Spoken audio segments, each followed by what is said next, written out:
What's up? Welcome back to the beautiful ringworm. Anybody new to this channel is wondering what kind of moron is this talking about living in the woods for 3 years, sleeping in a tent? It's me. Bought this property in Michigan a little over 2 years ago and decided just to move out here with a tent and see what happens, see how long it would be enjoyable. And at the time I had no plan, no idea how long I was going to be here, if it was going to be months or weeks or whatever. And it's now been a little over 2 years that I've been out here living in a tent, mostly 99%, 98% of the time in a tent. I have built a couple funky structures out here.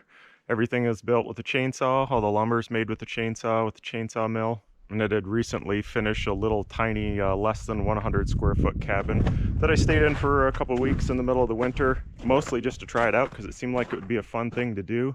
I have an issue though, a pretty significant issue, that I am addicted to camping. I love being in a tent, love sleeping in a tent, like being outside. I don't really ever like to be inside. If I had a choice, I never would. So for the last 2 years, I've just stayed out here, taking everything day by day, hour by hour. If something comes to mind that sounds like it would be a hoot, I'll just drop whatever I'm doing and start doing that thing. So a lot of times I try to give you guys ideas of, you know, next video or next project I'm going to start. I might do this, might do that. And a lot of times you say, he said 2 years ago he's going to build an outdoor kitchen and he still hasn't done it. That's the way my brain works, especially out here. There's nobody around to give me any suggestions or demands one way or the other to go. It's just whatever strikes me in the minute, that's what I try to do. So after 2 years of being out here, I start thinking, like, is this still something, is this something I want to do long term? Would I rather shut all this down, pack up the tents and go, I don't know, climb Mount Everest or, you know, paddle the Amazon? Who knows? All those things come to mind. And I think, I think now after 2 years of being out here, it's been so much fun, and it still is so much fun, that I think I want to keep this long term. I don't know how long I'll keep doing exactly what I'm doing. It might change next week. You never know. But if I do want to hold on to this long term as I get older, certainly there'll come a point where I can't keep doing, like, building another crazy structure every week or 2 or 3, dragging trees around with the four-wheeler, moving logs by hand and all that. So I think if I do decide that I want to keep this property long term and stay out here, visit this place, there are a few things I need to change. Also, there's a little something that I hinted at in the last video, a change that might happen this year. It's completely up in the air, and I thought it would be a fun thing to just see if it happens and then make it kind of a surprise. But not too long ago, I came across a person with 2 of my favorite dogs in the world, and I stopped to talk to the person, and it was mentioned that they may be breeding the 2 dogs. And I said, well, I would love to have a dog out here. I've wanted to have a dog for a long time, but you know, it's easier to not have a living thing relying on you, so I just haven't done it. But if these 2 dogs do have puppies, I've asked the lady to give me a call, and I told her that I'd take one of them. I don't know if it's going to happen. I don't even know when I'd find out, probably in the next month or 2, but it would be, in my opinion, the ultimate dog. Cross between a Newfoundland and a Bernese Mountain Dog. How could you possibly say no to that, especially living out here where the dog can run wherever it wants, get really, really muddy and dirty? It just seemed like something too good to pass up. So the thing to consider now for me is, could I stay out here year round with a huge dog? In the winter, the last 2, I guess it's 2.5, 3 winters that I've been here, I can't stay here every single day of every week of every month, because in the winter my water source freezes. I can only bring out as much water as I can keep from freezing. A lot of times it just does freeze in gallons. I keep them in coolers, and I just have to continually melt a gallon to use. But I don't have any way to take a shower. My shower is it's basically a pallet with a big burner next to it, a 5-gallon pot, and I just get the water warm, dump it over your head. It's actually lovely. But I can't use that in the winter. I'm happy standing out here and showering down to about, 20 degrees if it's not windy, but in the middle of the winter it can be, in the negatives for days or weeks on end. So I do have to, and also I can't edit videos out here in the winter. I don't have any place to sit that's warm to do the editing. I don't have any battery power when it's that cold. So once a week, if I'm doing a weekly video, I have to leave here for at least a day and a night. I do laundry, I take a shower, I fill water, I edit and upload a video, and then come back out. And the place that I go to do that stuff, I wouldn't be able to go if I had a giant dog. So now that the winter's getting towards over, it's been, whatever this is, grossing. It's been grossing all day long. But you can see that there's, the snow is melting. This snow pile is up a little bit higher than the platform there. Same with that, it's shrinking. Look in here. There's bare ground. So it is gonna happen. Summer is gonna be here. And if I'm gonna get a dog and stay out here all year round without breaks, without any breaks, there's some things I really need to address. Well, there are three things. Need some sort of a cabin that I could use through the winter and keep the heat on in order to keep batteries from getting too cold where they won't work or they won't recharge. Also, a place to keep water so I don't end up with 5-gallon ice blocks. A place to get clean in the winter, a shower of some sort, and a water source. And all that would have to be done starting basically right now and be done by the fall. I mean, if I get a dog in the next 2 months, then there's no choice. It has to, all this stuff has to be sorted out, taken care of, built by the time the snow flies. And you may wonder, well, hey dummy, you just built this thing, why can't you just stay in there? I didn't really build this as a live-in cabin. It's really supposed to be a tool room and a workshop, especially for the winter and when the weather's really bad in the summer. It clearly has no insulation. That was on purpose.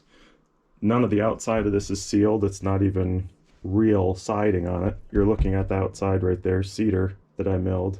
And because it's just a single layer of cedar, water had a little bit. It was pouring the last couple days. This just got damp on the inside, which I'd assumed was going to happen, and that's why there's no insulation and no interior walls on here. Because you get a little bit of water through there, it doesn't make any difference. I think you can sort of see there, it's a little bit darker. I think water was splashing on something outside and splashing against the wall. Oh yeah, you can see all the way down. But this is cedar. A little bit of water like that once a month, not going to make any difference. So if I was to build this again or build something like this that would actually be livable all winter, it needs to have some kind of siding. This could be the siding, and then, you know, of course you get into vapor barrier, insulation, and then something on the inside. It could even be another layer of cedar. But it just wasn't the plan for this, and I didn't really think that I would ever use this as a winter cabin. And clearly, I can stay in here. I've used this in the winter, and it works fine, but with no insulation and a little crappy propane stove. Can't run it all day. I have two 40-pound tanks out there, propane tanks, and if I stay in here a lot, I could burn through those in a week with no insulation in here. So, were I to build another something like this, I think I would make it a little bit bigger. It would be exceedingly well insulated. It would have a ceiling here. There's no sense in heating all the air way up in the top. And that way, I could use propane heat in order to keep it just an even temperature in here, even if it was just above freezing during the days. I know a lot of people wonder why I do propane instead of, I'm out here in the woods, I'm cutting trees all day, I have tons of scrap.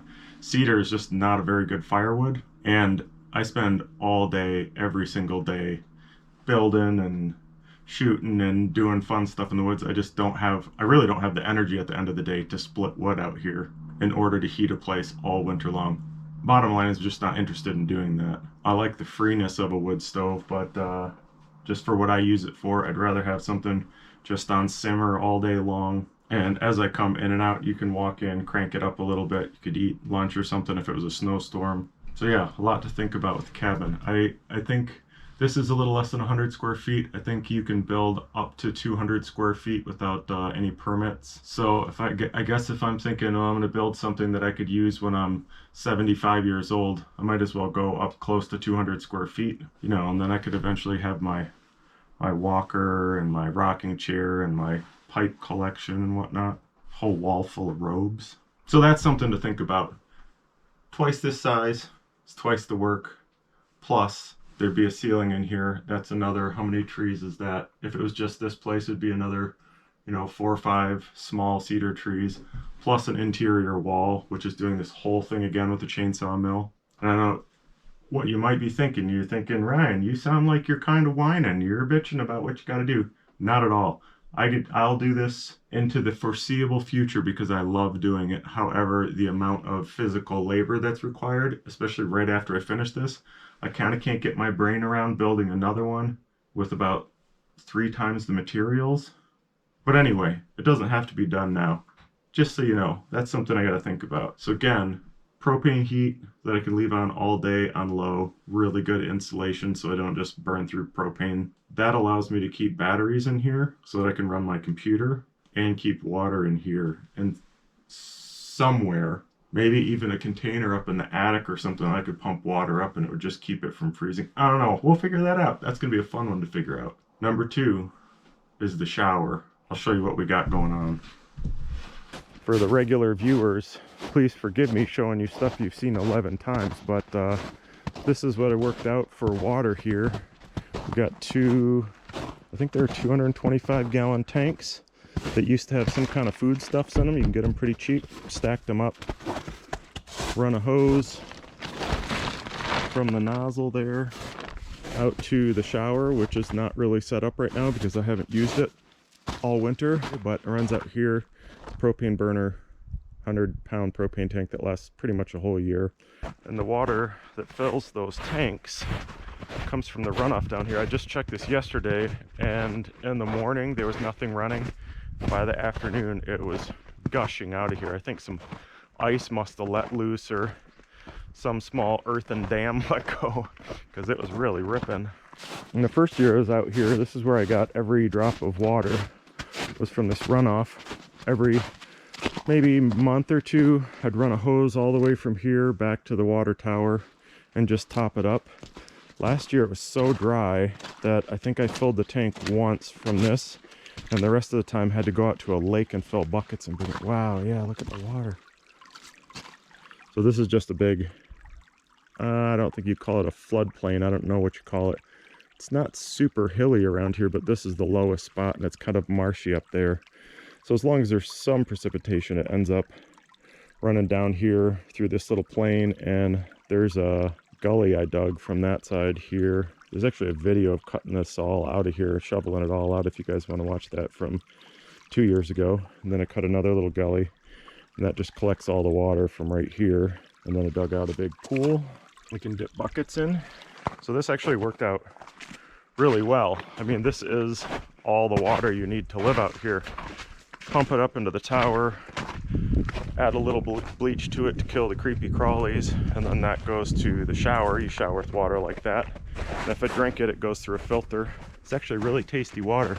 It's got that nice Michigan yellow to it, but very good to non-existent flavor. So that's something that needs to be figured out. I can only do that. I'm going to fill that up probably in the next couple weeks, as soon as I'm sure the last freeze has passed us. And I use that until the first freeze. I usually wait a little bit too long. The last 2 years I waited too long and had to do a little thawing of the lines just to get the water out of those. So that still leaves you with, I don't know, like 4 or 5 months, probably 4 months of no water out here. I have to bring everything in. That I don't know how I'll get around. I'll have to figure something out. Even if I have to go out somewhere and fill 5-gallon buckets and bring them back and then keep them in the cabin, keep them from freezing. And then as far as the shower, I think I haven't really figured out how I want to do this. Man, I wish it would stop sleeting. This tarp just goes down on the back, and that's because camp's over there and people come out here and they want to use the shower. You're still looking out, and on 3 sides, and the back just gives you a little bit of privacy. You can hang a bug net room underneath it, which I do in the summer. Then in the fall, take the bug net down and you get like another month and a half, 2 months before it freezes that you can stand out there and not get eaten alive.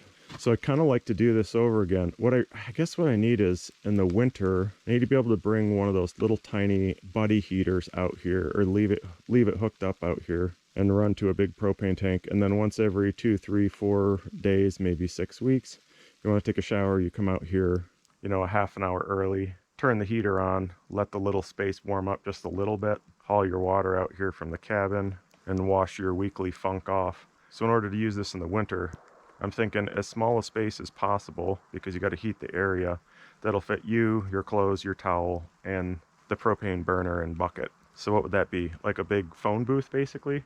However, I don't want to be in there in the summer when it's 75 degrees out, 80 degrees out, and you're showering. You don't want to be inside a room like that. So perhaps make some kind of a square building with the front that opens up, and then maybe the spring through the fall, the sides of it open up too. So it's like a backstop for you with the roof still on it. And it would have to be big enough with all that opened up that you can still fit the bug net room underneath it. Bug net room, I just mean it's just bug net on 4 sides and the top. You could hang that under there in the summer. And then once a year, when it gets towards winter, you close the sides up, and then the front would just be a door. I'm talking on my butt right now. This is not a plan, but as I'm thinking about it right this moment, it's kind of the best thing I can come up with. And you know how I work. That's good enough for me. I'll start on it right now. That's good enough plan. So that's where my brain's at right now. Sorry to give you a video of 100% talking for those of you that like action and drama and blood and swearing, but that's where I'm at. Do I want to stay out here? Do I want to make this a long-term thing? Do I want to make this a permanent home? A place where when I'm old and creaky and frail, I mean, I'm kind of old and creaky and frail right now, but of course that doesn't mean I'm committing to anything. Even in my own brain, it just means that maybe I try to set this up in a way that as I get older and I don't want to run a chainsaw every day, that I can still stay out here. I can still shoot guns and play guitar in the gazebo and just get old and gross out here. And of course, I wouldn't be thinking about any of that if it weren't for the possibility of getting a puppy. That changes a lot of things and kind of puts some expedience behind my decisions. I don't know, but that's where I'm at. I'm really hoping I get that dog. I'm hoping that like 2 months from now, there's a little giant furball running around here, because the only thing better than living out here and doing what I'm doing is having a big slobbery dog to do it with. Doesn't that sound nice? That sounds great. So I think I'm just gonna go ahead, assume that I'm gonna get a puppy pretty soon, in which case see if I can make this place usable every day, every night, through the entire year, through the winter. I don't really have the physical zest right now to dive into building another cabin, much bigger, much nicer. So I think I'm going to start with a shower. Try to build a shower that I can use when it's 20 below. Maybe this summer I'll start on building a much bigger cabin. I mentioned before that if and when I do this, I'm not going to take a tree down here and a tree down there. I found a side of the property, kind of a corner, that would be perfect for a little field. I don't even know if you would call it a field, like a really small clearing, but I'll just take all the trees down there. Then I'll have a nice area to get some sun, which you don't really have here, and it'll give me plenty of lumber to build the whole thing. I also found several more of those giant pine trees, white pines, that are, for some reason, the tops are all dead, and they look like they're going downhill pretty fast, but they're massive. So if I just took down 2 of those, there are at least 2 mostly dead ones. That would be enough, I think, to frame the whole thing. And then, of course, you guys know by now, there's so many blowdown aspens out here that are just past their prime, starting to rot in the inside, and have already come down in windstorms. So that's enough to do floors and roofs. Anything, it ends up being really hard wood once it's seasoned. So it's good for a floor, it's good for a roof, any place that's not going to get wet. Of course, you know, there's no chance I'm going to buy any lumber for any of this. And yeah, I'll be getting the fasteners, nails, windows, doors, any of that kind of stuff from secondhand building stores. Because this stuff, I'm just doing this for fun, and there's no sense going and buying all this stuff brand new when you could get perfectly good stuff for nearly free. And for sure, I'm not going to ask anybody for advice. I'm not going to draw up any plans. I'm not going to plan ahead in any way. I'll make it up 100% as I go along, and I'll ignore any advice that comes from outside of my own skull. If I had blueprints for what I was going to build, I'm sure the end product would be really nice. But if I just spent 6 months like going line by line on essentially an instruction sheet, I would not enjoy this. I don't think that would be fun at all. I'd wake up every morning knowing exactly what I'm supposed to do. I see some animals running through the forest over there, as always. Yeah, and I would get no pleasure in that. That's going to work. And I don't in any way want to make it sound like all I'm going to do is these couple projects all summer. That's not the case. I'm still going to take as much time as I want to build, 40-pound chainsaw carved dice and 15-foot high decks for no reason, and swinging beds and all that goofy crap. This is not just going to be a big work project all summer. And I might not do any of the stuff we've just talked about. Might do none of it. But if somebody were to pry open my head right now and look inside, that's what they'd find. This is what's most likely to get done based on the stuff bumping around in my head. All right, enough of that. I promise, next week's video will have chainsaws involved. Unless something else comes up that I'd rather do that doesn't involve chainsaws, and in which case you're on your own. Thanks for watching.